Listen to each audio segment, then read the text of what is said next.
एक दफ़ा एक मुल्क का बादशाह बीमार हो गया। जब बादशाह ने देखा कि उसके बचने की कोई उम्मीद नहीं तो उसने अपने मुल्क की रियाया में ऐलान करवा दिया कि वो अपनी बादशाहत उसके नाम कर देगा, जो उसके मरने के बाद इसकी जगह एक रात कब्र में गुजारेगा। सब लोग बहुत खौफजदा हुए और कोई भी ये काम करने को तैयार ना था। उसी दौरान एक कुम्हार जिसने सारी जिंदगी कुछ जुमा ना किया था, इसके पास सिवाय एक गधे के कुछ ना था। उसने सोचा कि अगर वो ऐसा कर ले तो वो बादशाह बन सकता है और हिसाब किताब में किया जवाब देना पड़ेगा। इसके पास था ही किया एक गधा और बस। उसने ऐलान कर दिया कि वो एक रात बादशाह की जगह कब्र में गुजारेगा। बादशाह के मरने के बाद लोगों ने बादशाह की कब्र तैयार की और वादे के मुताबिक कुम्हार खुशी खुशी इसमें जाकर लेट गया और लोगों ने कब्र को बंद कर दिया। कुछ वक्त गुजरने के बाद फरिश्ते आए और उसको कहा कि उठो और अपना हिसाब दो।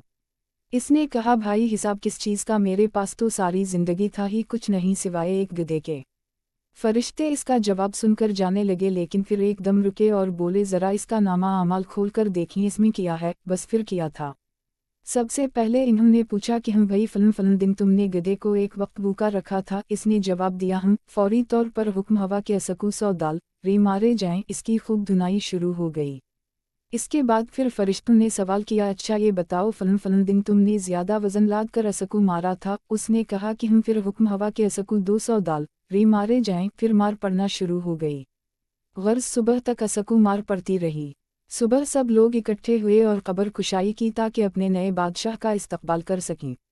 जैसे ही इन्होंने कब्र खोली तो इस कुम्हार ने बाहर निकलकर दौड़ लगा दी। लोगों ने पूछा, बादशाह सलामत किधर जा रहे हैं? तो उसने जवाब दिया, ओ भाइयों, पूरी रात में एक गधे का हिसाब नहीं दे सका तो पूरी रियाया और मुमलिकत का हिसाब कौन देता फिर? कभी सोचा है कि हमने भी हिसाब देना है और पता नहीं कि किस किस चीज़ का हिसाब देना पड़ेगा जो शायद हमें याद भी नहीं है।